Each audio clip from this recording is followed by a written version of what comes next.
Hello friends, Neha એજ્યુકેટરમાં તમારું સ્વાગત છે. ટુડે સ્પેશિયલ 11 મે કયો દિવસ ઉજવવામાં આવે છે? તો નેશનલ ટેકનોલોજી ડે. ક્યારથી ઉજવવામાં આવે છે? 1900 કેમ ઉજવવામાં આવે છે? તો 11 મે અને 13 મે ના રોજ 1998 માં થયેલા પોખરણમાં સફળ અણુ ધડાકાની યાદમાં ઉજવવામાં આવે છે. ત્યારે શું નામ આપવામાં આવ્યું હતું? ઓપરેશન શક્તિ. તો શું એ આપણો પ્રથમ અણુ ધડાકો હતો સફળ? ના.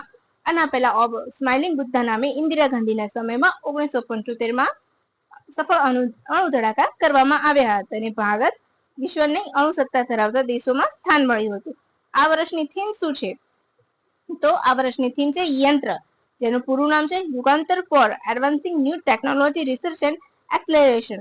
તો બસ ફ્રેન્ડ્સ, ટુડે સ્પેશિયલમાં આટલું જ. અને હા, એક વાત બીજી નોટ કરી લેજો કે આ દિવસે આપણું સ્વદેશી બનાવટનું હેરક્રાફ્ટ હંસાએ પણ ઉડાન ભરી હતી. તો બસ ફ્રેન્ડ્સ, ટુડે સ્પેશિયલમાં આજે આટલું જ. ફરીથી આવી મસ્ત મજાની માહિતી જોઈતી તો મારી ચેનલ સાથે જોડાયેલા રહેજો અને તેને લાઈક, શેર, સબસ્ક્રાઇબ જરૂરથી કરજો. By friends.